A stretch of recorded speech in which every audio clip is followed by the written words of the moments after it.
দশমীতে মিষ্টি হবে না, এটা তো হতেই পারে না। আর বাঙালিদের রসগোল্লা তো ফেমাস, তো সেটাই আমি আজকে তোমাদের করে দেখাবো। আমি প্রথমে ছানা তৈরি করে নিয়েছি। ছানাটাকে এইভাবে আমি হাতের সাহায্যে ম্যাশ করে নেব। দেখতেই পাচ্ছ এই হাতের এই জায়গাটা দিয়ে কিন্তু আমি সম্পূর্ণ ম্যাশ করব। তাহলে কিন্তু কোনো রকমভাবে লামসও থাকবে না, খুব সুন্দর সফট হবে। আমি কিন্তু ময়দাতে কোনো রকম ময়দা ইউজ করব না, শুধুই ছানা দিয়ে কিন্তু আমি রসগোল্লাটা তৈরি করব।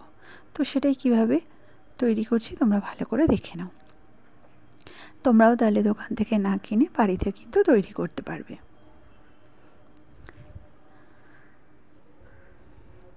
এরকমভাবে হাতের সাহায্যে ভালো করে মিনিট 10 মতন আমি ম্যাশ করে নেব। মিনিট 10 মতন আমি করে নেব এই কারণের জন্যে, হাতের সাহায্যে যাতে কোনো রকম ছেড়ে না যায়। যখন আমি জলে দেব তখন যাতে শিরাতে দেব তখন যাতে ছেড়ে না যায়, সেই কারণের জন্য আমি ভালো করে 10 মিনিট মতন করে নেব। করে না হয়ে গেলে এরকমভাবে থালাপাকে আমি মিনিট 5 মতন রেখে দেবো। দিয়ে ওটাকে আবার একটু আলতো হাতে এরকম মেখে নেব, নিয়ে ছোট ছোট করে লেচি কেটে নেব। তোমরা দেখেই বুঝতেই পারছো আমি কোনো রকম কিন্তু ময়দা ইউজ করিনি, না অন্য কোনো ফ্লাওয়ারও ইউজ করেছি, কোনো কিছুই আমি ইউজ করিনি, শুধুই ছানা দিয়ে করছি। দেখে নাও, ভালো করে এরকম করে গোল করে নেব যাতে কোনো রকমভাবে কোনো ক্র্যাক না থাকে, তাহলে কিন্তু ফেটে যাবে। দেখতেই পাচ্ছ কোনো রকম ক্র্যাক হচ্ছে না, শুধু ছানা দিয়ে। অনেকেই বলে যে শুধু ছানা দিয়ে করলে ক্র্যাক হয়ে যায়, ফেটে যায়। তো আমি তোমাদেরকে সেটাই দেখাবো যে কোনো রকম ক্র্যাক ছাড়াই, কোনো রকম ভেঙে যাওয়া ফেটে যাওয়া ছাড়াই আমি কিন্তু রসগোল্লা তৈরি করছি বিনা ময়দায়, শুধু ছানা দিয়ে। দেখতেই পাচ্ছ আমার হয়ে গেছে। এইবারে হাফ কাপ মতন আমি চিনি অ্যাড করলাম, দিয়ে হাফ কাপ মতন আমি জল দিয়ে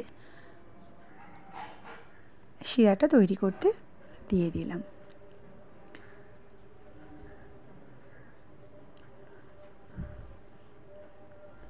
আমি কিন্তু 500 গ্রাম দুধেতে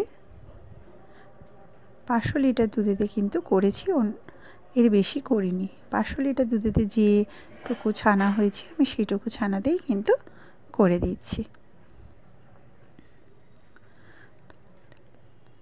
এর মধ্যে চিনি শিরাটা প্রায় হয়ে এসেছে, এর মধ্যে আমি 2টো এলাচ আমি দিয়ে দিলাম যাতে স্মেলটা খুব ভালো হয়, সেই কারণের জন্যে।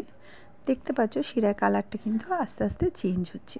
আমি কিন্তু এর মধ্যে কোনো রকম কালার ইউজ করব না। তো দেখলেই তোমরা বুঝতে পারবে যে নলেন গুড়ের যে রসগোল্লা হয় ঠিক সেম টু সেম সেই রকমই হবে।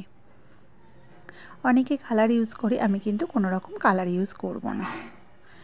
এইবারে যে ছানার যে বোলগুলো করে রেখেছিলাম আমি সেইগুলো রসের মধ্যে দিয়ে দিচ্ছি।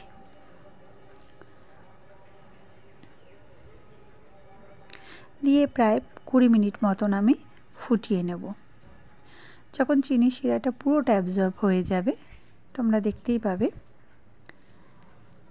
কি সুন্দর টোপা টোপা হয়ে যাবে।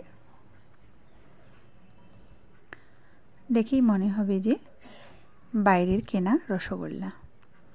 দিয়ে আমি ঢাকা দিয়ে দিলাম মিনিট 10 মতন। দেখতেই পাচ্ছ কালারটা কত সুন্দর চেঞ্জ হয়ে গেছে। আমি কিন্তু এর মধ্যে কোনো রকম কালার ইউজ করিনি, কিন্তু তবুও কিন্তু দেখে মনে হচ্ছে নলেন গুড়ের রসগোল্লা। রসগোল্লাগুলোও কিন্তু খুব সুন্দর ফুলে ফুলে টোপা টোপা হয়ে গেছে। চিনির শিরাটাও কিন্তু প্রায় টেনে এসেছে। আমি সবটা কিন্তু চিনির শিরা দেখতেই পাচ্ছ 20 মিনিট মতন ফোটাবার পর আমি ঢাকা দিয়ে আরও 10 মিনিট মতন রেখে দিয়েছিলাম। দেখতেই পাচ্ছ চিনির শিরাগুলো সবগুলো টেনে নিয়েছে এবং কালারটাও কত সুন্দর হয়েছে। তো থ্যাংক ইউ।